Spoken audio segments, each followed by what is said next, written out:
professor André, é bacharel em Direito, mestrando do curso de pós-graduação em Filosofia da Universidade Federal do Pará, com pesquisa voltada à filosofia de Dante Alighieri e coautor do livro A Filosofia do Direito Natural em John Finnis, Conceitos Fundamentais, organizado pelo professor Vitor Salles Pinheiro.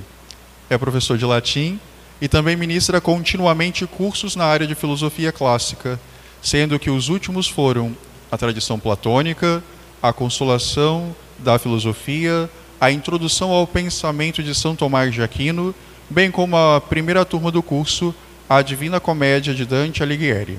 Professor, sinta-se muito bem entre nós, acolhido, sinta-se em casa entre nós, com toda a família agostiniana, a Frazar, que está organizando e preparando tudo isso. Bom, pessoal, hoje eu me sinto muito honrado e muito agradecido pelo convite. Sou o professor André, como já foi apresentado.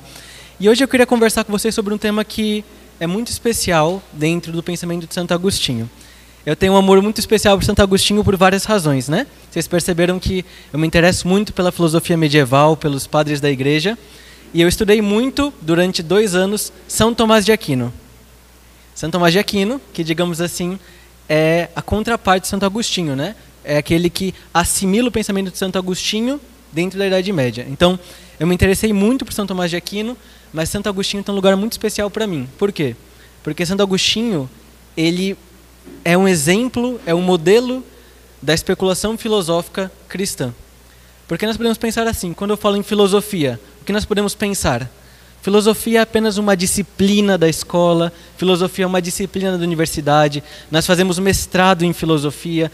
Então a gente pode pensar que a filosofia é meramente uma disciplina, é meramente um conjunto de ideias. Mas Santo Agostinho ele mostra que a filosofia não é meramente um conjunto de ideias abstratas. Porque Santo Agostinho, como naquela belíssima imagem nós vemos, ele faz filosofia como? Com o coração ardendo na mão. Então a filosofia não é meramente uma coisa para alimentar a inteligência. A filosofia, e é o que nós vamos fazer hoje, vamos pensar um pouco filosoficamente, ela serve precisamente para que o nosso coração ele não simplesmente conheça a verdade, mas para que nós amemos a verdade e não somente amemos a verdade, mas amemos a verdade ardentemente. Verdade, verdade. Santo Agostinho tinha esse grito de sede da verdade. Então o que eu quero hoje é, se for possível, e com a intercessão de Santo Agostinho, lançar um pouquinho dessa chama que Santo Agostinho lança em todos nós nesses 3 dias. Esse desejo de conhecer a verdade, de pensar a verdade e particularmente, hoje que nós vamos tratar sobre a cultura, de que modo nós também podemos comunicar a verdade àqueles que estão ao nosso redor dentro da nossa cultura. Esse é o tema que eu queria tratar com vocês. Então, nosso tema é Santo Agostinho e o seu pensamento em relação ao mundo e à cultura. É um tema bem a propósito, porque nós podemos pensar, em primeiro lugar, qual é a relação que o cristão ele tem com o seu tempo? Qual é a relação que o cristão tem com o seu mundo? Desde os primeiros tempos do cristianismo, foi uma coisa relativamente ambivalente a relação dos cristãos com a cultura. Por quê? Porque, por um lado, qual é a cultura em que o cristianismo começou a crescer? É a cultura do Império Romano decadente. Então nós temos o Império Romano, uma certa organização política, uma certa organização social que, bom, ela tinha muito benefício material, ela estava florescendo, lá no século IV de Santo Agostinho já estava decadente, mas o Império Romano ele estava crescendo no seu auge durante a vinda de Cristo, mas moralmente e espiritualmente era um império que estava já em declínio. Era um império que, inclusive, quando a gente vai falar na cidade de Santo Agostinho, né, na África, no tempo de Santo Agostinho, ele foi para Cartago. Todos aqui conhecem essa história de cabeça, bem melhor do que eu, né? Santo Agostinho ele vai para Cartago, né, estudar. E é muito interessante quando ele vai para Cartago, para vocês terem noção, nós sabemos que Santo Agostinho falava assim, nossa, eu vivi uma vida extremamente longe de Deus. Eu vivi uma vida depravada antes de conhecer a Cristo. Santo Agostinho falava isso claramente. Mas é interessante que ele falava que, mesmo para ele, mesmo ele, em Cartago, as pessoas de Cartago olhavam e achavam que ele, nossa, você realmente está um pouco fora do caminho, né? As pessoas de Cartago, que eram uma cidade das mais depravadas. Então, nós estamos num certo momento de crise cultural nesse momento em que Santo Agostinho vive. Agora, é justamente porque Santo Agostinho viveu em um momento de cultura decadente que nós podemos também trazer um pouco das suas luzes para nós. Como Santo Agostinho ele pode nos ajudar a pensar a nossa cultura? Como Santo Agostinho pode nos ajudar a dar alguma resposta, e não só dar uma resposta negativa, mas uma resposta contributiva à nossa sociedade? Como Santo Agostinho pode nos ajudar a fazer isso? Então, a primeira coisa que nós devemos perguntar é a seguinte: o que seria a cultura? Porque se nós vamos tratar sobre a cultura no pensamento de Santo Agostinho, nós devemos saber o que é a cultura. Eu sei que muitos estão anotando, então eu vou falar com bastante calma. Vejam só, a cultura ela pode ser compreendida como um conjunto de 4 fatores, certo? Existem 4 fatores que constituem toda e qualquer cultura. Nós temos um fator social, tudo bem? Um fator social, ou seja, como a sociedade ela é organizada. A nossa sociedade, por exemplo, ela é organizada mediante, por exemplo, um sistema jurídico, um sistema constitucional, um sistema de leis, não é verdade? Então nós temos um sistema social. Nós temos também, além do sistema social, um sistema econômico. Nós temos um certo meio pelo qual nós, de alguma maneira, assimilamos riqueza material ou comunicamos, fazemos transações. Então nós temos um sistema também econômico, tudo bem? Um fator econômico. Nós temos também, além do fator econômico, e esse é um dos mais também muito comuns, é o fator geográfico. Então, fator social, fator econômico e fator geográfico. Aqui no Pará, nós temos, por exemplo, uma geografia muito grande. O nosso Pará é maior do que o Japão, para nós termos noção, não é? Então, nós temos um fator geográfico que também é muito presente. Agora, qual é a grande questão? Quando nós ouvimos falar de cultura, geralmente, muitas pessoas privilegiam esses 3 fatores. Quando a gente canta o Brasil nas músicas, né, a gente fala da terra, por exemplo, do futebol. Certo? Nós falamos, por exemplo, da terra que tem palmeiras onde canta o sabiá, né? Então a gente, muitas vezes, os poetas, os geógrafos, muitos estudiosos tratam o Brasil, tratam os locais em alguma dessas 3 perspectivas. Ou pela economia, ou pela sociedade, ou por aquele outro fator, que é o fator geográfico. Agora, qual é o fator esquecido que eu quero chamar a atenção para nós hoje, e o fator que Santo Agostinho pode nos ajudar a pensar sobre ele? É o fator moral. Tudo bem? Tem 4 fatores: social, econômico, geográfico, mas qual é o mais importante de todos esses? É o fator moral. Muito bem. Eu vou começar a interagir com vocês, tudo bem, pessoal? Que isso torna a nossa palestra mais dinâmica. Então, nós temos o fator moral. O que é o fator moral de uma cultura? O que é o fator moral de uma sociedade?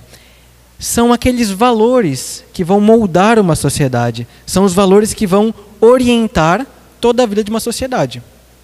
Então, por exemplo, nós temos o nosso Brasil e, pelo menos em seu início, o modo como o Brasil foi chamado era Terra de Santa Cruz.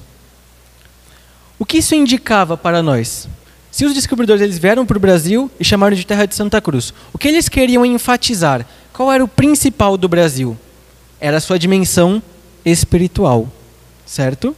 Aqui é um exemplo de como a dimensão moral e também espiritual ela influencia na cultura. Quando a gente fala, por exemplo, sobre... Bem, em que a nossa sociedade acredita? Nós temos o costume... Aqui não sei se alguém é paulista, né? Mas com todo respeito aos paulistas, eu sou paulista, nasci em São Paulo. Existe uma muito comum falando que os paulistas eles são um pouco mais fechados, né? Os paulistas não falam muito com as pessoas e os paraenses eles são mais abertos. Quando a gente chega em algum lugar aqui do Pará, o pessoal já nos acolhe, já fala conosco, né? Já chega abraçando. Então é um calor humano que é próprio nosso, né? Eu falo nosso, mas eu não sou paraense, mas eu sou paraense de coração. Então, é um calor humano que é próprio nosso. Meu irmão ele foi viajar para a Itália recentemente E a nossa mãe que está aqui, ela falava para ele: olha, filho, lá na Itália não vá cumprimentar ninguém assim. Por quê? Porque é diferente. E já pensou se você cumprimenta assim e dá ruim? Então é bom ter cuidado. Ou seja, existem certos modos de viver, certos modos de tratar, bem, que variam de sociedade para sociedade. Mas o fator dos valores que uma sociedade tem, das concepções éticas e morais que uma sociedade tem, de longe, pessoal, é o mais importante de tudo.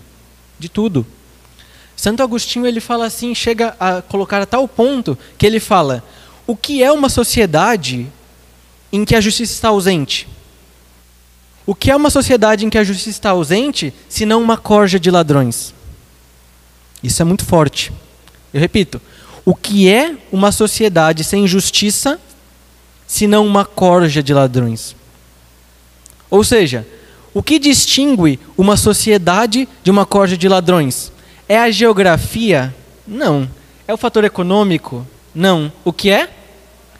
A moral, a justiça. De tal forma que, se a justiça estiver ausente, nós podemos ter muita certeza que ou a sociedade está começando a entrar em declínio, ou ela já está em um certo declínio. Tudo bem? Parece um pouco pessimista, mas vocês vão ver, ao decorrer da palestra, que isso não é nada pessimista. Essa é uma palestra de muita esperança. Mas o que é importante que nós saibamos é que a dimensão mais importante da cultura é a dimensão moral. Muito bem. Então, nós podemos dizer que, fundamentalmente, é isso que é a cultura. A cultura é esse conjunto de elementos, mas cuja vida, cujo coração é exatamente essa dimensão moral. A grande questão é que é muito difícil, em alguns momentos, discernir aquilo que existe de bom na cultura, mesmo de uma sociedade que, por exemplo, pode estar em decadência. Nós podemos, eu acredito que todos aqui têm noção disso, existem aspectos da nossa cultura que são muito positivos, mas existem outros que são muito negativos. Existem aspectos da nossa cultura que são aspectos de declínio, aspectos muito complicados. Agora, qual é a nossa dificuldade? A dificuldade é: eu devo me relacionar com essa cultura, em muitos aspectos depravada, ou não devo me relacionar com essa cultura? Sabe qual é a nossa grande tentação? Dar respostas fáceis a essas perguntas. Se nós dissermos sim, é uma resposta muito fácil. Se a gente disser não, também é uma resposta muito fácil. Então a questão, ela não está em relacionar-se ou não relacionar-se com a nossa cultura, entrar em contato ou não entrar em contato com a nossa cultura. A questão é um pouco mais complexa. A questão é: o que existe de bom? Quais são os aspectos positivos que pode existir mesmo dentro de uma sociedade em declínio? A resposta para isso é muito complexa. Diversos autores dão diversas respostas, mas o nosso objeto de hoje é Santo Agostinho. Nós vamos estudar o que Santo Agostinho dizia sobre isso. E eu pensei em trazer para vocês, essa é a questão fundamental, tudo bem? Gravem na mente. A questão que nós vamos tentar responder é essa: qual deve ser a nossa atitude em relação à cultura quando ela estiver, por exemplo, em declínio? Nós devemos ou não devemos nos relacionar com ela?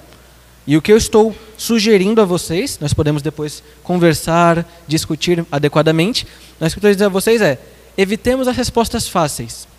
Afastar da cultura ou se lançar nela. Existe uma resposta que é dada por Santo Agostinho. E hoje eu não queria complicar muito o nosso estudo. Eu queria que a gente realmente fechasse numa palestra tranquila, não muito complexa. Então o que eu quero que a gente faça? Eu não quero analisar as doutrinas de Santo Agostinho, os escritos dele, que vocês conhecem muito melhor do que eu, muito provavelmente. Que conhecem, estudam Santo Agostinho, rezam com ele. Então, não é exatamente os escritos de Santo Agostinho que eu quero analisar principalmente.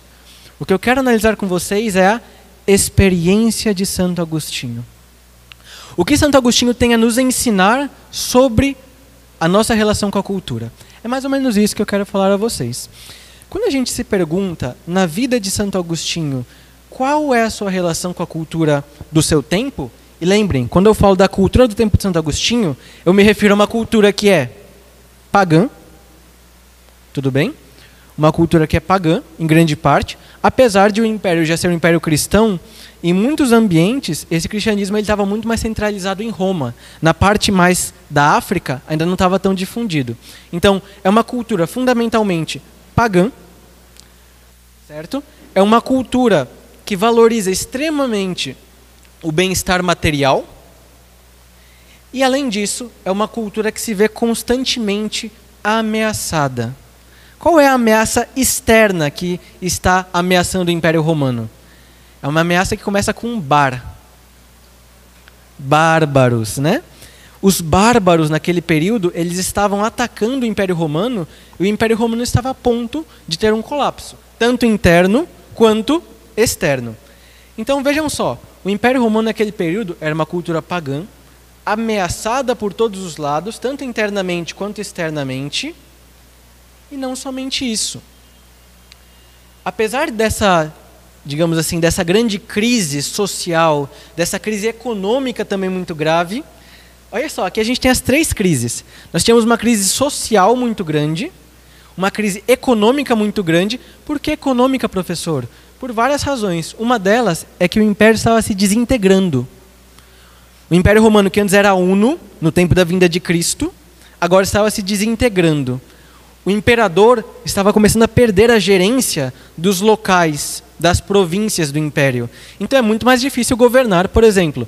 Pensem comigo, se aqui nós quiséssemos governar, tudo bem? Eu vou governar aqui, por exemplo, Belém. Uma só pessoa.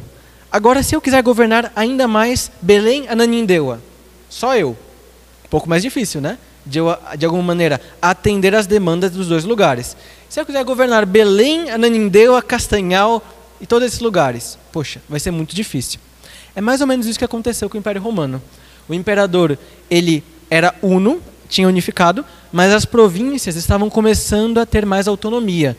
Ele começava a perder gerência, não estava conseguindo administrar bem, as fronteiras estavam mal protegidas, os bárbaros invadiam por todos os lados. Então aqui temos uma cultura social, uma crise social, uma crise econômica e uma crise geográfica, porque o Império Romano estava perdendo territórios.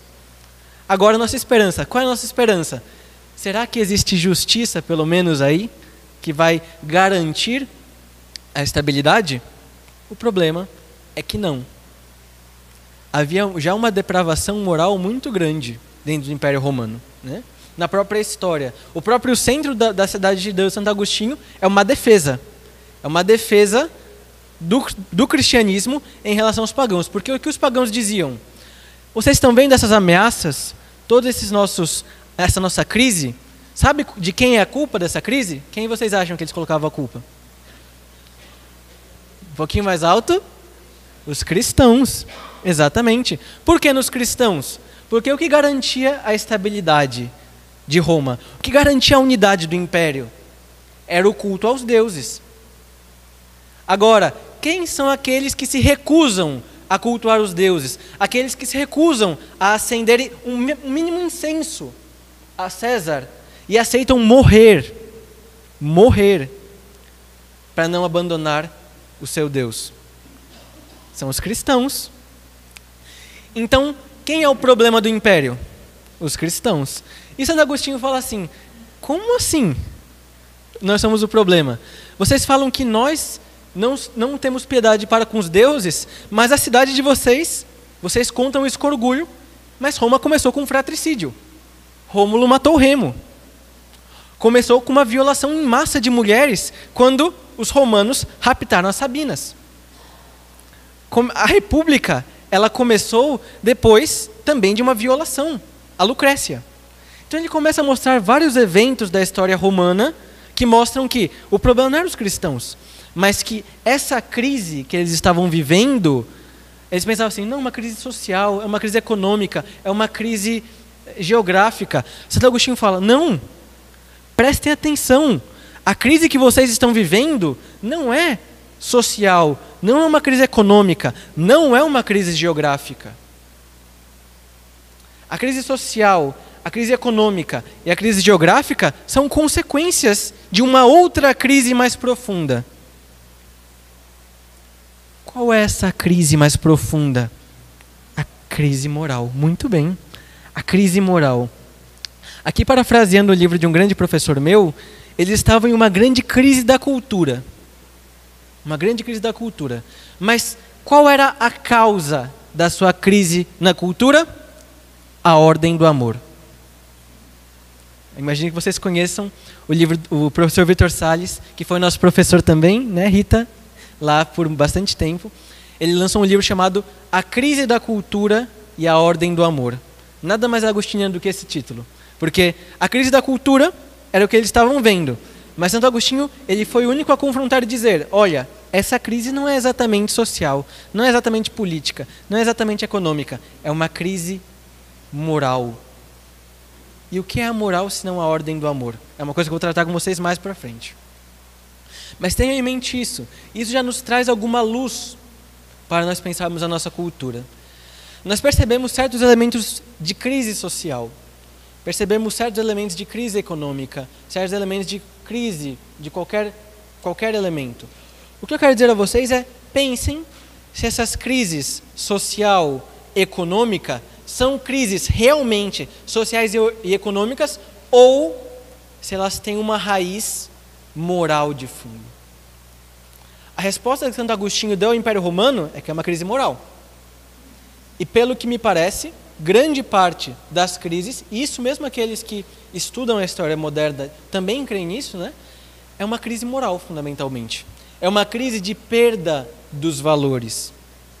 Perda dos valores, esquecimento dos valores. Então, fundamentalmente, o que eu quero que vocês tenham em mente é exatamente isso. Que a crise de Santo Agostinho, que ele percebeu lá no Império Romano, era uma crise moral. Até aqui tudo bem? Está ficando claro? Muito bem. Por que eu estou falando isso a vocês? Porque Santo Agostinho percebia essa crise. Mas apesar dessa crise, havia uma das coisas que ele... Poxa, eu devo sim tirar o chapéu para o Império Romano. Qual era essa coisa? Era a vida intelectual do Império Romano. No Império Romano, eles eram muito, muito inteligentes. Santo Agostinho, por exemplo, e vocês sabem disso, ele foi educado de forma muito esmerada. Ele estudou retórica, inclusive foi professor de retórica em Roma. Ele estudou retórica, estudou filosofia, estudou várias ciências humanas que naquele tempo faziam com que o homem fosse um homem de letras. Sabe aquele homem engomadinho? Era aquele homem de letras, o homem que vai ser o grande intelectual da sociedade. Santo Agostinho, ele estava estudando dessa forma. Foi professor de retórica e estudou muito.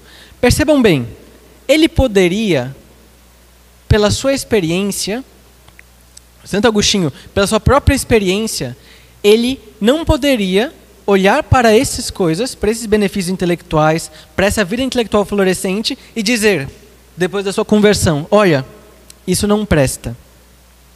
Santo Agostinho, ele não tinha, depois da sua conversão, como fazer depois da sua conversão, não podia dizer assim, agora eu me converti, agora eu sou cristão e toda essa vida intelectual não presta. Santo Agostinho não tinha como fazer isso. Vocês sabem por quê? Porque sabe o que o levou a Cristo? Quais foram os primeiros passos pelos quais ele se aproximou de Cristo? Foram dois livros que ele leu, né? 2 autores que ele leu. Aqui vocês devem conhecer muito bem a história. Mas foram 2 livros que o moveram grandemente a um princípio de conversão. Esses 2 livros são, em primeiro lugar, o Hortensius. De quem? De algum santo? Não, de Cícero, o grande orador romano. Infelizmente esse livro foi perdido, né? Nós não temos Hortêncio, eu fico abismado que esse livro se perdeu na história. Não foi conservado. Eu queria saber o que tem nesse livro. Né? Então, algum dia eu vou para Roma, eu vou escavar lá para ver se eu encontro esse livro. Mas de qualquer forma, o que eu quero dizer para vocês é que Santo Agostinho, ele começou a ser acendido pela verdade pelo Hortêncio de Cícero. Então, antes, ele tinha caído no ceticismo. Ele foi, de alguma maneira, um pouco seduzido pelo ceticismo dos acadêmicos. Mas depois de ler Hortêncio, ele, bom, existe uma verdade. E eu devo alcançar essa verdade. Eu devo amar essa verdade ardentemente. Então, o primeiro passo da sua conversão foi a leitura de um cristão? Não. Foi a leitura de um pagão. Não é verdade que os pagãos também têm algo de bom? Não é verdade que os pagãos também conseguem trazer algo de positivo? Mas não para por aí. Cícero, ele veio antes de Cristo. Então podemos dizer, tudo bem, Cícero não era cristão, mas se Cristo viesse no tempo de Cícero, talvez Cícero fosse cristão. É verdade, pode ser. Mas o segundo livro que moveu Santo Agostinho à conversão foi a leitura dos platônicos. Quando a gente lê isso nas confissões, pelo menos na minha edição, não sei se é da Paulus, inclusive a minha mãe ganhou de um frei daqui, né, esse livro que ela me deu depois das confissões, e nas confissões ele fala leitura dos platônicos. Mas quando a gente vai investigar um pouquinho mais historiograficamente, a gente descobre que o livro que ele leu foram as Enéadas, de um filósofo chamado Plotino. Plotino. Certo? Qual o problema? Plotino era cristão? Não. Era pagão. Mas não só pagão. Mas ele rejeitava o cristianismo. Existia uma coisa que era insuportável para Plotino dentro da fé cristã. O que era insuportável para Plotino dentro da fé cristã? É porque Plotino, ele acreditava o seguinte: o nosso corpo é mau, a matéria é má, o espírito é bom. Então, o que era um escândalo para Plotino, o que ele não conseguia suportar ouvir dentro do cristianismo? Que Deus se fez carne e habitou entre nós. Aquelas palavras do prólogo do Evangelho de São João, et verbum caro factum est, e o verbo se fez carne, era insuportável para Plotino. Então Santo Agostinho não só se aproveitou dos escritos de um autor que não era cristão, mas ele se aproveitou mesmo, e esses escritos foram caminho para a sua conversão, de um autor que era averso à fé cristã. Vemos assim que se comprova aquilo que ele dizia, né? Deus pode até de um certo mal tirar um bem. Então, Santo Agostinho, ele teve contato com esses dois autores e percebam, foi por meio do contato com a cultura clássica, uma cultura que não era cristã, uma cultura que era pagã, que Santo Agostinho, ele encontrou o seu caminho para retornar à fé. Então, primeira pergunta que eu faço a vocês: será realmente que é impossível que a gente possa se aproximar mais da verdade, mesmo, ou melhor, será que é impossível que nós encontremos algo de bom na nossa cultura? Por mais depravada que possa estar, por mais em crise que possa estar, será que nós não podemos encontrar nada de bom? Eu acredito que nós podemos. E Santo Agostinho é testemunha disso. Santa Edith Stein, quem nós celebramos recentemente, liturgicamente, ela dizia uma coisa que me marca muito essa trajetória de investigação. Ela dizia que todo homem que busca a verdade, busca a Deus, ainda que não saiba. Ainda que não desconfie disso, o homem que busca a verdade, busca a Deus. E é por isso, nós temos medo dos cientistas? Zero medo. Porque se eles investigarem adequadamente, eu tenho certeza absoluta, dou minha vida nessa certeza, de que eles vão encontrar a Deus. Não tenho dúvida nenhuma. Tenho medo de investigação historiográfica? Não temos. Nós cristãos não vivemos encolhidos. Nós temos a certeza de que a verdade, que não é somente uma ideia, mas a verdade que é uma pessoa, ela está conosco. Cristo disse: eu sou o caminho, vida e o que mais? A verdade. Então a verdade está conosco. Nós não devemos temer qualquer investigação, porque, novamente, Santo Agostinho nos comprova isso. Aquele que busca a verdade pode ser um ateu, pode ser um anticlerical, pode ser um totalmente contrário à fé cristã, se ele buscar com honestidade, certeza absoluta, e secundar a graça, for honesto, for sincero, ele encontrará a Deus, porque Deus quer encontrar a ele. Da mesma forma, toda cultura que buscar a verdade, toda cultura que cultivar o bem, toda cultura que cultivar a beleza, encontrarão aquela beleza incomutável, que é Deus. Santo Agostinho fala isso muito claramente. Senhor, eu olhava as coisas belas e, veja, eu não ficava meramente inebriado por elas, mas é como se eu olhasse os prados, os campos, os céus, e elas gritassem o teu nome para mim. Elas gritavam o teu nome para mim. Então, quando eu olhava o céu dizia: olha só, eu não sou belo por mim mesmo, viu? Olha quem me fez. Então, tudo Atenção, esse é o argumento dessa palestra. Esse é o centro, o coração dessa palestra.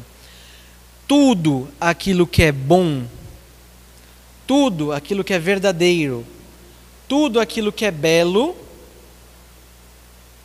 é capaz de conduzir o homem ao Deus que é a própria verdade, ao Deus que é a própria beleza, ao Deus que é o sumo bem. E, portanto, essa é a primeira lição que Santo Agostinho nos fornece. Nos fornece que o que nós devemos buscar em um momento de crise da cultura? O que me parece ser a resposta dele? Me parece que é o seguinte: busquemos primeiro, antes de... Aqui é uma frase que talvez seja um pouco estranha. Não me estranhe, tudo bem? Eu já vou explicar logo depois. Antes de queremos nós mesmos ser santos, nós temos que querer ser gente. A graça, princípio fundamental da teologia de São Tomás. A graça não tolhe a natureza, ela a aperfeiçoa. É por isso que muitos daqui são pais, né? Quando o seu filho de 16 anos, de 15 anos, estiver falando assim: não, eu não vou estudar porque Deus vai me ajudar. Você vai dizer: filho, dizia São Tomás, a graça não tolhe a natureza, ela a aperfeiçoa. Ou em outras palavras, a graça ela atua sobre a natureza. Então, se você negligencia o cuidado da sua natureza, você se torna menos dócil à graça. Você se torna menos disposto à graça. Então, o grande ponto é o seguinte: um dos caminhos que me parece muito adequado para que a gente possa contribuir com a nossa cultura é: identifiquemos tudo aquilo que de verdadeiro, bom e belo nela existe. Não tenhamos uma atitude inicialmente crítica. É verdade que tem muita crise? É verdade, pessoal. Eu sofro com vocês isso.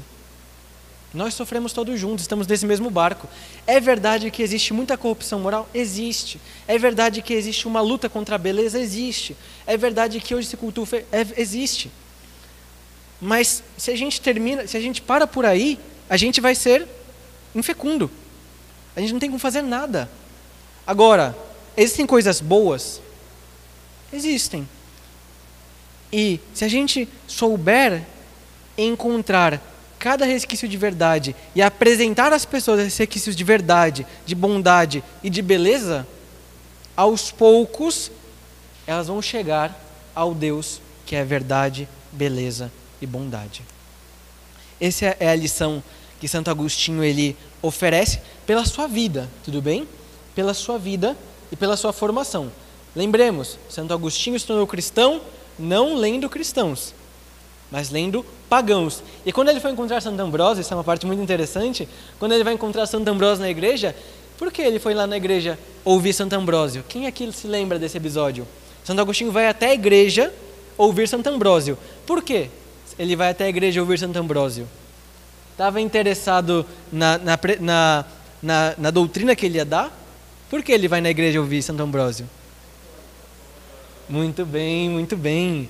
Ou seja, então ele vai até para a igreja não querendo saber de Deus. Ele vai à igreja falando assim: nossa, Ambrósio é um grande orador. E eu sou professor de retórica. Eu gosto de ouvir Ambrósio, então eu vou lá para ouvir a sua retórica. Só que o que ele não sabia é que Ambrósio estava lá com a isca, né? Por assim dizer. Ambrósio estava com a isca. Retórica, retórica, retórica. Ou você já viu aquela imagem do cavalo de Troia, que é os gregos apresentando na porta de Troia o cavalo para os troianos e dentro os guerreiros, né? E aí Ambrósio, o cavalo, retórica, dentro, fé cristã. Né? Então, Ambrósio conseguiu pescar Santo Agostinho não pelo que Ambrósio queria fazer, mas Ambrósio ele teve a delicadeza, a sensibilidade de pescar Santo Agostinho por aquilo que Santo Agostinho precisava.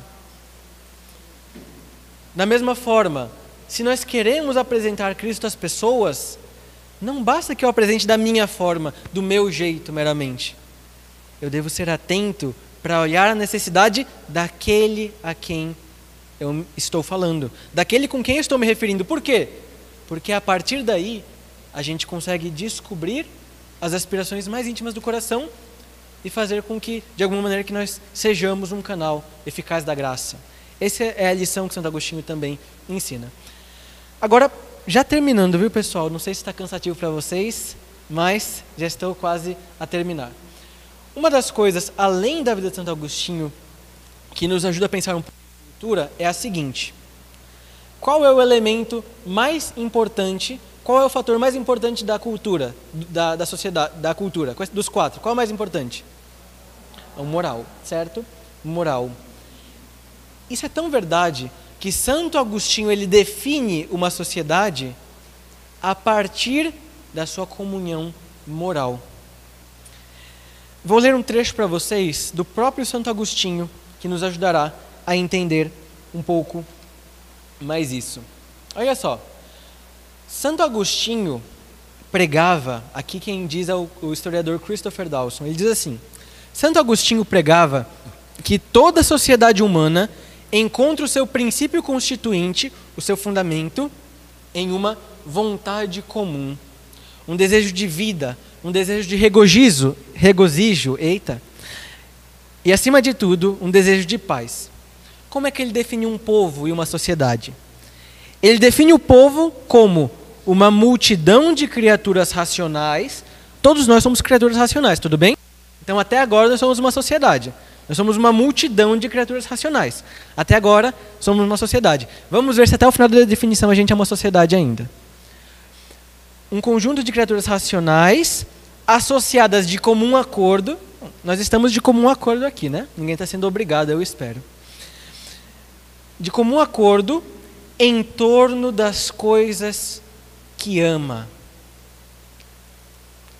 Será que nós amamos as mesmas coisas? Ou melhor, será que é claro que nós temos nossas diferenças, que são positivas. Mas será que o nosso coração, ele está fundamentalmente no mesmo lugar? O esperado é que sim. O esperado é que sim. Porque o que forma uma comunidade cristã é exatamente essa comunhão no amor. O que mantém, atenção, o que mantém uma sociedade coesa, o que mantém uma sociedade unida, o que é? É o amor. É o amor. É uma comunhão do amor. Não é um contrato social, não é uma coisa imposta de cima, não é. É uma comunhão do amor, uma comunhão de amor. Se é assim, se o que mantém uma sociedade unida é a comunhão do amor dos seus membros, o que desagrega a sociedade de alguma maneira? É aquilo que Santo Agostinho vai chamar de desordem no amor. Quando há desordem no amor, há crise na cultura. A crise na cultura. De tal forma que a conclusão e um dos caminhos para que nós, de alguma maneira, pensemos a cultura, a nossa cultura, assim como Santo Agostinho pensou a dele, é o seguinte caminho. O que mantém uma sociedade viva é a ordem do amor. É a ordem do amor. O amor é o centro de uma comunidade. O amor é o centro de uma sociedade. E a virtude que todos nós buscamos todos os dias, ela não é nada mais, nada menos do que uma ordem do amor. Essa é a definição de Santo Agostinho. Ele fala, virtus est ordo amoris. A virtude é uma ordem do amor. Pensem bem. O que é a justiça, senão o amor que dá ao amado aquilo que lhe é de direito? E a temperança? O que é a temperança? É apenas se abster de comer? Não. A temperança é o amor que se custodia, que se guarda para que se entregue completamente a quem ama. O que é a fortaleza, senão o amor que tudo suporta, omnia suffert, que tudo suporta por causa daquele que ama? E o que é a prudência, senão o amor que discerne todos os meios que podem conduzi-lo àquele que ama? A virtude é a ordem do amor. Em uma sociedade que falta virtude, uma sociedade que falta justiça, já começa-se o seu princípio de desagregação. É por isso que uma lição fundamental, e com isso eu já me encaminho ao fim da palestra, se eu pudesse pensar com vocês se nós pudermos resumir em 3 palavras, em 2 ou 3 ideias, aquilo que Santo Agostinho ele quer nos ensinar, aquilo que me parece que são ideias inspiradas em Santo Agostinho, com base naquela de Santo Agostinho, são 2 ideias, fundamentalmente, tudo bem? Se a gente grava essas 2 ideias, já fico satisfeito. Primeira ideia: tudo aquilo que é bom, belo e verdadeiro conduz a Deus bom, belo e verdadeiro. Em outras palavras, a verdade é verdade, seja na boca de um Santo Ambrósio, seja na boca de um Cícero, seja na boca de um Plotino, não importa. O que nós devemos cultivar é uma sede pela verdade, um desejo ardente pela verdade. Certo? Porque toda verdade é um vestigium aeternitatis, é um vestígio da eternidade. O que são as verdades, as pequenas alegrias? Elas são como que um degrau pelo qual nós ascendemos à verdade suprema. O que são as pequenas alegrias? E aqui quem fala isso é São Boaventura, também um herdeiro de Santo Agostinho. O que são as pequenas alegrias, senão uma participação, ainda que imperfeita, na alegria eterna que nós esperamos? O que nós precisamos, e o que é muito justo que aconteça, é que a gente não veja a vida em uma perspectiva, digamos assim, extremamente dualista. Não existe ou alegrias, ou somente as alegrias sobrenaturais, ou alegrias naturais. Mas as alegrias naturais, as autênticas alegrias naturais, são uma escada, são um caminho pelo qual nós podemos degustar, de certa forma, as alegrias sobrenaturais. E sou eu que estou inventando isso? Não. Essa ideia de que o natural, ele é um caminho para o sobrenatural, ou que as coisas visíveis, elas são um espelho das invisíveis, está em São Paulo. São Paulo fala, os gentios que não têm a lei, como é que eles chegaram ao conhecimento da verdade? Através da contemplação da natureza. Eles viram os fenômenos e viram que aquilo tinha que ter uma causa, e que essa causa só podia ser Deus.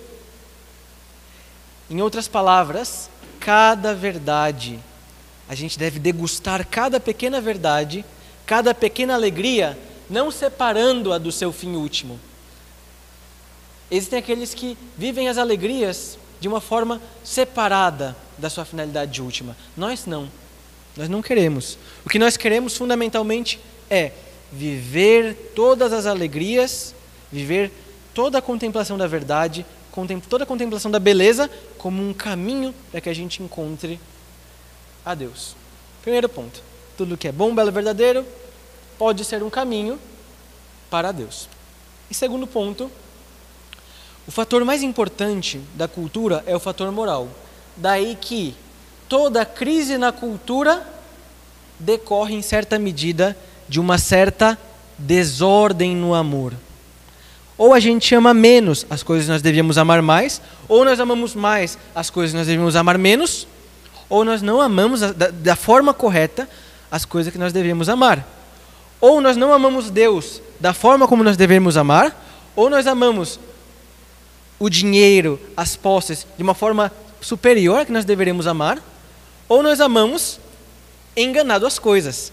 Por exemplo, as pessoas, a minha atitude diante delas é amar. As coisas, eu me utilizo delas.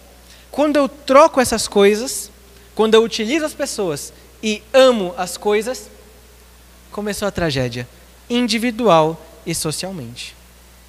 Individual e socialmente. Então, se a crise da cultura corresponde à desordem do amor, um caminho para retificar a cultura está também em contribuir para que a ordem do amor ela seja preservada. Ou seja, como a gente pode dizer para que os outros amem a verdade, saibam ver a beleza de Deus, se nós não valorizamos a verdade em cada instante da nossa vida, em cada gesto da nossa vida? Como posso dizer que as pessoas amem a beleza, amem a Deus, que é sumamente belo, se eu não dou tanto valor assim para a beleza? Se eu vivo uma vida muito mais utilitária e não cedo lugar à contemplação? Então como é que eu posso pensar isso? Como é que eu posso querer que amem a Deus se eu não amo as verdades que para muitas pessoas podem ser caminho para Ele? Se eu não amo a beleza que para muitas pessoas pode ser caminho para Ele? Então, essa é a segunda ideia, e é nesse sentido que me parece que nós podemos reduzir a uma única conclusão essa palestra. A crise da cultura, ela pode ser, não totalmente, porque no nosso mundo sempre vai haver imperfeição. Isso é uma coisa que a gente não é assim, vai ser sempre perfeito. Não, é uma coisa que a gente diz, pessoal, realmente a felicidade plena só no paraíso, não tem jeito. Faz parte da nossa condição. Não estamos pretendendo com isso mudar essa condição. Faz parte da nossa condição que a gente ama porque também é a vontade de Deus para a nossa vida. Mas, se nós queremos, de alguma maneira, contribuir, não tomar parte na crise espiritual da nossa sociedade, um caminho apto é contribuir para ordenar o amor. Primeiramente em nós, mediante a busca das virtudes, e depois fazer com que essa virtude, esse bem que nós começamos a experimentar em nossa vida, ele se difunda. Porque o bem, se é bem verdadeiro, ele deve ser difusivo. O bem não se contenta consigo mesmo. E é por isso que quando nós conhecemos a verdade, quando nós conhecemos a beleza, quando nós conhecemos o bem, nós temos que ter ímpeto apostólico. Verdadeiramente apostólico. Então, era mais ou menos isso que eu queria trazer para vocês. Essas reflexões são inspiradas em Santo Agostinho. Espero que vocês tenham conseguido entender e gostar. Qualquer dúvida, vocês podem ter-me à disposição, tudo bem? Muito obrigado pelo convite ao Frei Wesley e a toda a Fraternidade Secular de Santo Agostinho. E eu espero que vocês possam contar comigo e tenham gostado da palestra. Muito obrigado. Acho que não tem como dizer que não gostamos. Temos um espaçozinho, né, para perguntas, comentários. Então, vamos lá. Pode bombardear que o homem é bom. Lemos aí logo no começo todo o histórico dele, então pode bombardear que tem muito o que falar aí. Alguém vai levantando, a gente vai passando rapidinho. A minha dúvida está muito voltada para aquilo que o senhor falava, né, da ausência dos valores. Aí a pergunta vem assim, se essa ausência dos valores, da moral, torna uma cultura em declínio, e se esse declínio, por exemplo, também, se a cultura, toda a cultura é boa e a ausência da moral a pode tornar má, né? Seria essa a dúvida. Perfeito. Como é o seu nome? Antônio. Antônio, muito prazer, Antônio. Obrigado pela pergunta. Essa pergunta que você fez é muito interessante e eu já respondo positivamente para a primeira pergunta. Ou seja, sim, existe uma relação entre o declínio cultural e a crise da moral. Pessoal, eu não estou inventando isso também, tudo bem? Isso é uma questão até mesmo sociológica. A gente vê, por exemplo, que um certo declínio em muitas épocas da história aconteceram precisamente quando houve uma grande época de, digamos assim, de cisão moral. Nós sabemos que um dos grandes declínios culturais ocasionados no milênio passado foi, por exemplo, a pregação, né, o cisma que aconteceu na chamada Reforma Protestante. O que aconteceu com isso? Houve uma cisão da cristandade, consequentemente, não só uma cisão espiritual, mas uma cisão na compreensão moral. Qual foi o primeiro resultado imediato depois disso? Nós sabemos. Guerras. Guerras surgiram. Da mesma forma, aqui, essa é uma questão que não me parece muito discutível, né? Acho que todos nós temos bem claro que existe um problema muito grave em, por exemplo, regimes como o nazismo. São inadmissíveis, condenados pela igreja absolutamente, não tem muita discussão nisso aí não. A gente vê que a ascensão, por exemplo, de um Hitler, ela teve pressupostos e teve antecedentes culturais muito claros. Muito claros. Muitas pessoas não têm muita noção disso, mas que a primeira crise na Alemanha que gerou essas consequências políticas foram crises de ordem moral. O nazismo, em sua forma política, ele não foi senão uma consequência de uma crise moral e espiritual que já o precedia. Então, o ponto é exatamente esse. Agora, o segundo ponto, né, que você comentou. Moral, toda a cultura A cultura é boa ou má, né? Alguma coisa nesse sentido.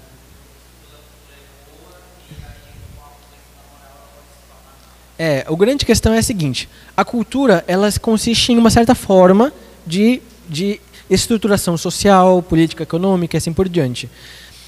De certa forma, toda cultura ela vai encontrar a sua saúde quanto mais ela estiver de alguma maneira fincada e fundamentada na moral. Isso é indubitável, né? Quanto mais uma cultura se distancia disso, mais ela se torna de alguma maneira apta ao declínio. Então isso é uma coisa bem clara.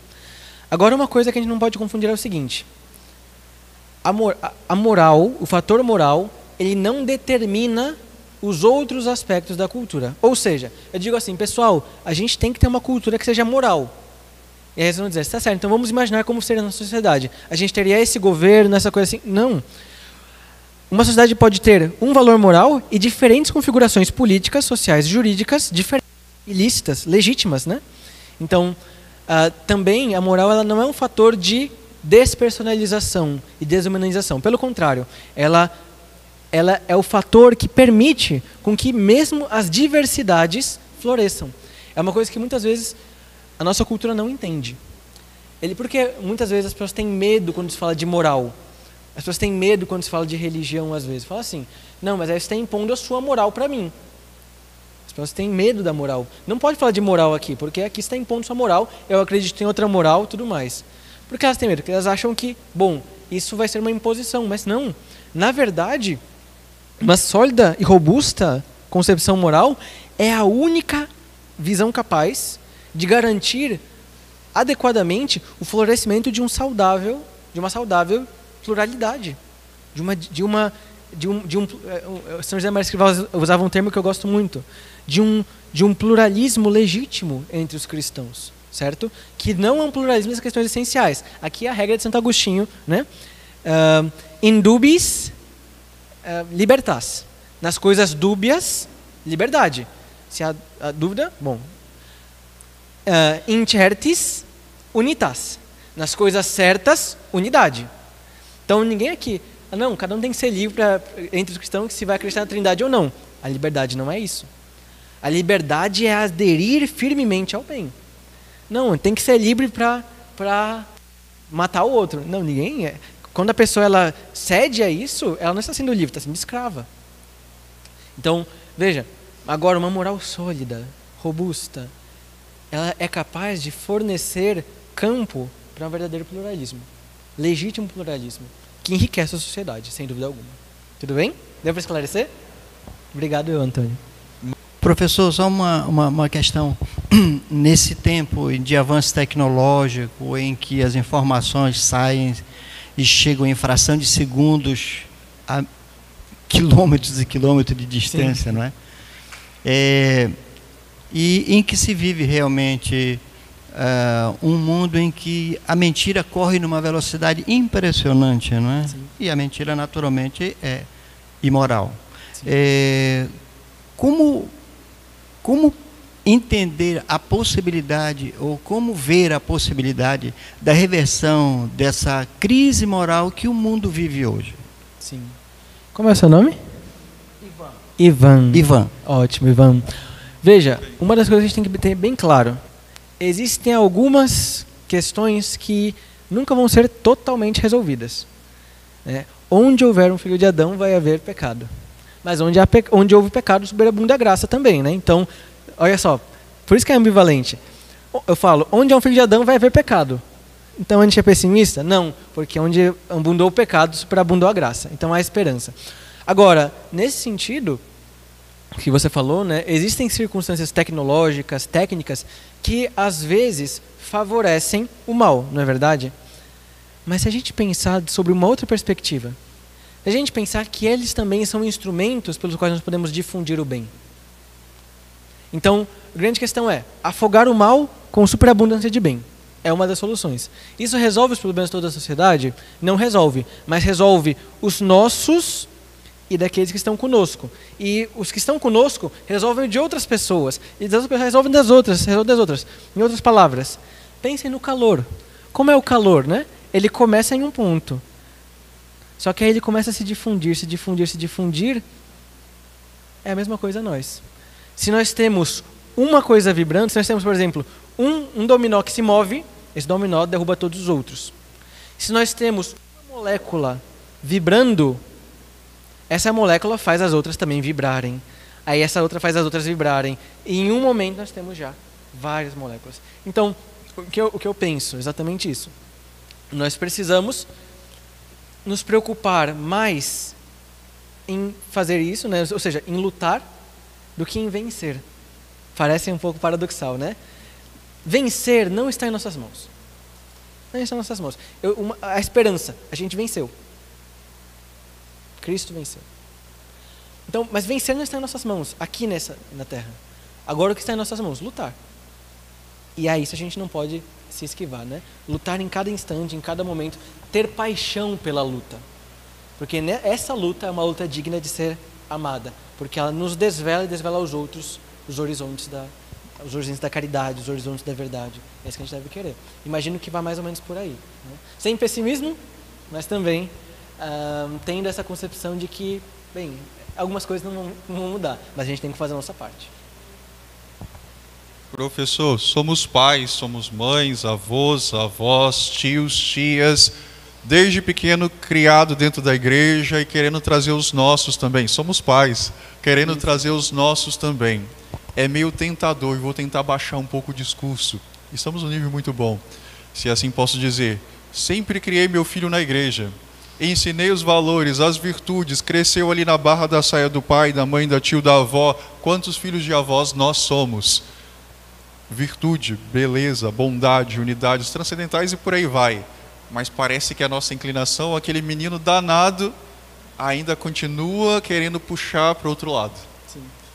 Como que a gente pode ver isso? São Paulo, não faço às vezes o bem que quero, mas o mal, vícios Exatamente. abundantes, crescentes, parece que cada vez mais deliciosos e saborosos aos nossos olhos, mas meu coração ainda anseia, deseja a virtude, mas parece que eu ainda estou inclinado.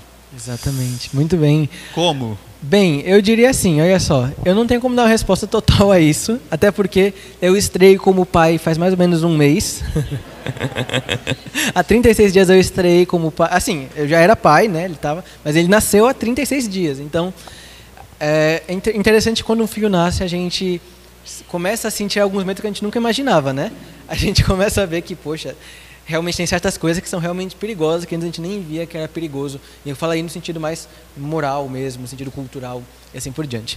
De qualquer forma, não sei, realmente existe essa inclinação de que não faço o bem que quero, mas o mal que não quero, né? É uma coisa que sempre vai existir em nós. O que me parece é que, assim, nessa questão das crianças, da educação dos jovens, porque, não sei se comentei com vocês também, não estava escrito, mas eu também sou professor de crianças, né? Eu dou aula no colégio e lá eu ensino para crianças do 1º ao 5º ano. Então eu já tenho uma certa experiência com criança que é relativamente razoável. O que eu percebo, e vocês que são pais, não há 36 dias, mas há 36 anos, né? Saberão dizer isso melhor do que eu. Mas o que às vezes me parece que muito da formação da criança, muito da fé que ela vai ter, vai depender da solidez da fé dos pais. O que eu quero dizer é o seguinte: se os pais não mostram uma fé sólida, e o que eu quero dizer com fé sólida é uma fé que realmente deseja conhecer e amar cada dia mais, ou seja, nós pais, olha só, eu até pareço, nós pais, né? Nós pais, o que nós devemos nos preocupar efetivamente? Se nós estamos querendo educar nossos filhos na fé, mas nós não temos um propósito concreto de luta ascética, espiritual, se nós queremos educar nossos filhos na fé, mas nós não buscamos conhecer a nossa fé dentro das nossas possibilidades, como é que a gente vai querer que o nosso filho queira conhecer? E eu falo uma coisa assim, mais própria da nossa cultura.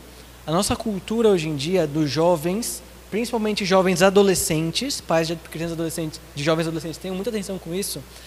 Como é que ela ataca a fé fundamentalmente? Como é que eles perdem a fé fundamentalmente? Quando é geralmente o período que eles perdem a fé? Ou no ensino médio, ou na universidade. Pessoal, isso é 80%, 90% comprovado. Ou é no ensino médio, ou é na faculdade. Por quê? Porque aí chega lá o amiguinho, fala da ciência. Aí o jovem, pouco esclarecido de sua fé, ele acha que é uma oposição. E aí ele vai preferir ficar na ciência. Por quê? Porque principalmente adolescente, ele vai querer estar no grupo de amigos que amam a ciência, que amam realmente as coisas, né? Agora, qual é me parece, para nossa cultura, estou falando de uma coisa específica, né? O que nós podemos fazer para prevenir isso? Não vai prevenir tudo, porque a pessoa é livre, né? E existe essa realidade. Às vezes não faço bem o que quero, mas o que não quero. A gente pode de todo modo, e algum evento, a desestabilizar, porque a gente não controla. Novamente, é o que foge da nossa mão, e a gente deve se preocupar com o resultado. Mas a gente deve se preocupar em lutar para educá-lo. E como essa educação me parece, essa é a minha ideia, né? A minha visão, né? Com essa experiência, é que falta muitas vezes, uma formação que incentive a criança não somente a experienciar a fé, mas a conhecê-la. Por quê? Porque o conhecimento da fé, Santo Agostinho falava, quanto mais eu conheço, mais eu amo. E quanto mais eu amo, mais eu quero conhecer. Quanto mais eu quero conhecer, mais eu amo. E quanto mais eu amo, mais eu quero conhecer. E aí você entra num círculo virtuoso, pessoal. Porque se pegadinha. Quanto mais eu amo, mais eu quero conhecer. Quanto mais eu conheço, mais eu quero amar. Quanto mais eu quero amar, mais eu quero conhecer. Não, eu quero conhecer, mais eu quero amar. Isso é um círculo? Muito bem. E é exatamente isso, né?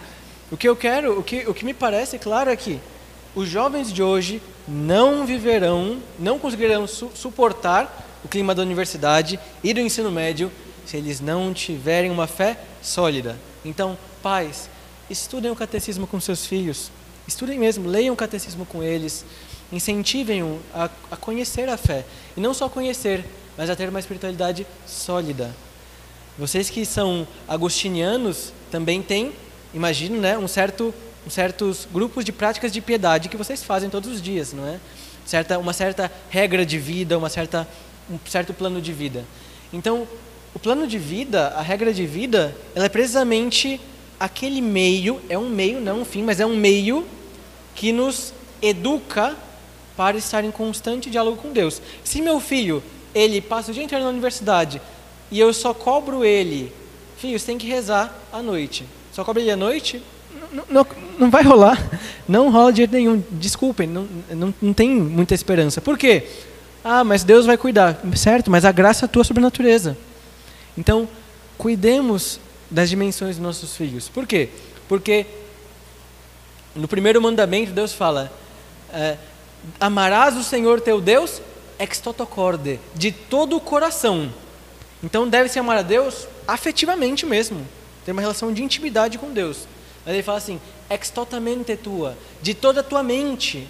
Então a fé, ela também é uma fé, e tem uma dimensão, diríamos assim, intelectual. Existe uma dimensão em que o nosso intelecto deve se submeter a Deus também, porque Deus pede tudo.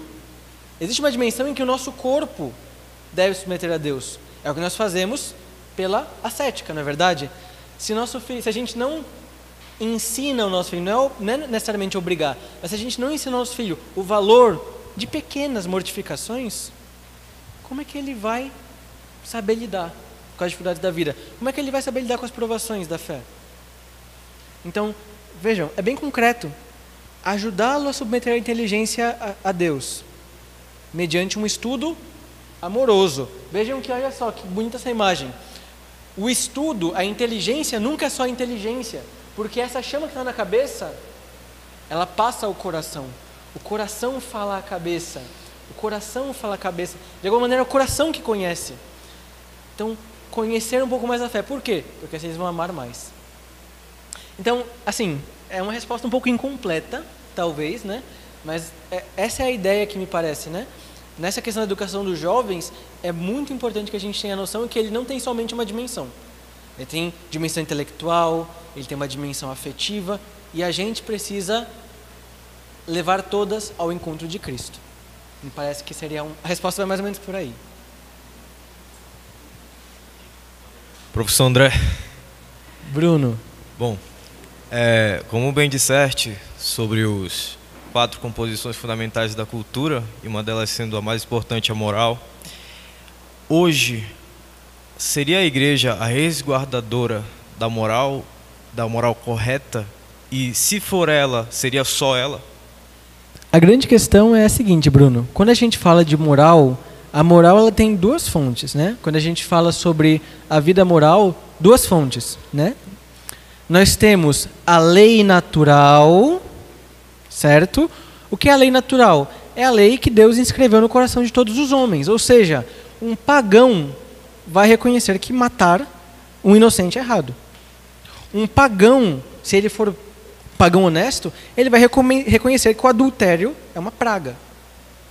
Se o pagão ele for pagão honesto, ele vai reconhecer que roubar é uma coisa absurda, é uma coisa perversa. Se ele for um bom pagão, ele vai descobrir que ele deve honrar os seus pais. Então, primeiro ponto, existe uma moral que ela está no coração de todo homem. Então, nesse sentido, quem é o autor da lei natural? É Deus. Então, em última análise, Deus é o autor último, né, da moral. Por quê? Porque foi ele quem infundiu os princípios da lei natural no coração do homem, de tal forma que todo homem bem intencionado e honesto sabe, pelo menos, aquilo que está contido nos 10 mandamentos, principalmente da segunda tábua, né, do 4º até o 10º.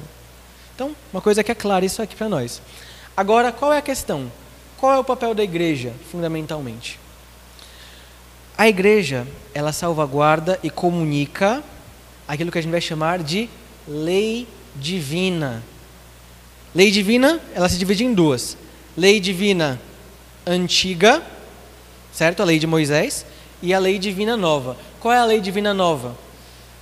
A lei evangélica. Fundamentalmente, as bem-aventuranças, os ensinamentos de Cristo. Então, veja só, essa lei de Cristo, ela destrona a lei natural? O que vocês acham? A lei de Cristo, ela destrona a lei natural? Não. Porque, como eu falei várias vezes, a graça não destrói a natureza, ela aperfeiçoa. Então, Cristo, ele mesmo diz, não penseis que eu vim abolir a lei, né? E não só fala isso, né? Ele fala assim, olha só, os antigos disseram que, olha, não adulterem. Os antigos disseram.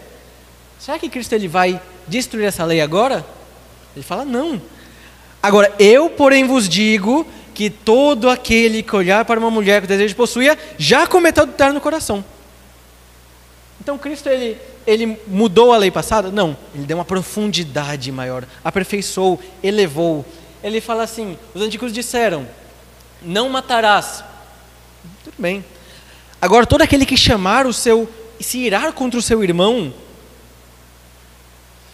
já o matou no seu coração, será digno da hiena. Olhem só, Cristo aprofunda. Então, a lei de Cristo, ela não destrói a lei natural, ela a aperfeiçoa e a eleva. Qual é o papel da igreja? A igreja, ela é precisamente essa guardadora do depósito da fé. Cristo, ele quis, as pessoas falam, não, eu amo Cristo, mas não amo a igreja. Bem, mas a igreja é o corpo de Cristo, então se decide, né? O ponto é o seguinte, é que Cristo ele quis uma igreja. Ele quis uma igreja pela qual ele comunicasse a sua graça e comunicasse luzes para que os homens pudessem viver em ordem ao seu fim último, que é a vida eterna. Qual é o grande problema? Nós temos uma ferida do pecado original, certo? E por isso a gente não faz o bem que a gente quer, mas muitas vezes o mal que nós não queremos. Qual é a grande questão?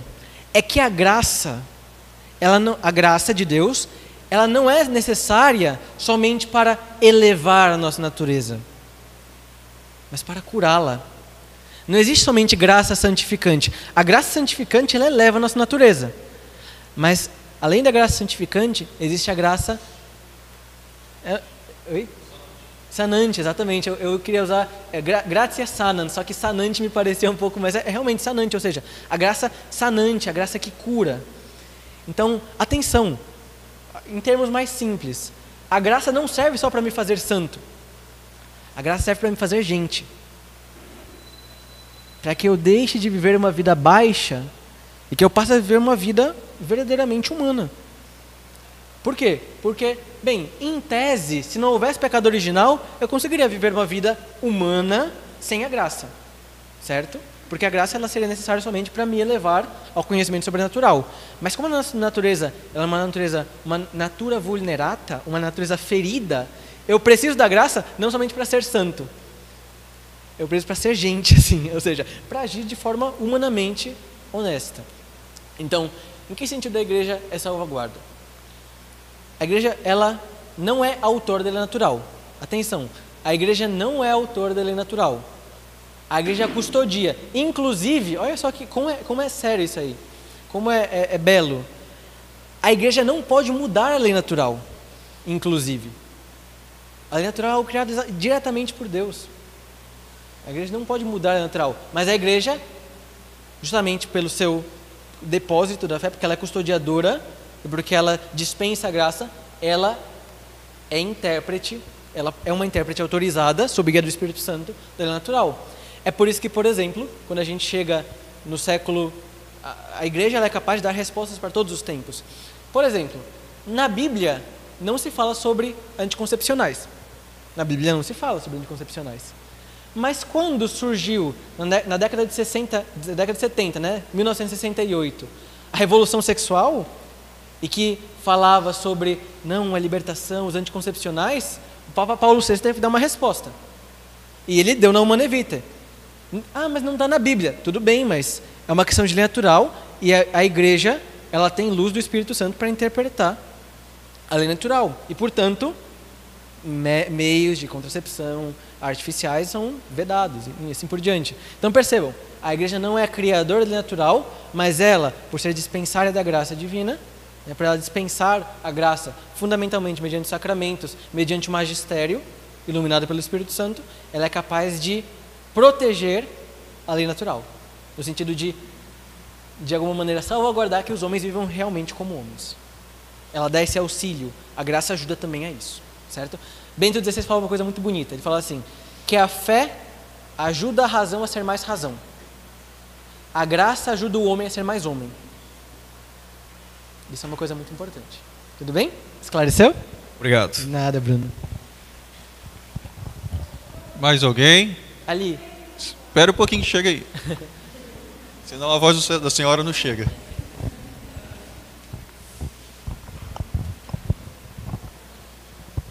Professor, que prazer revê-lo. O que mantém uma sociedade bonita é o amor, é a partilha, não é verdade?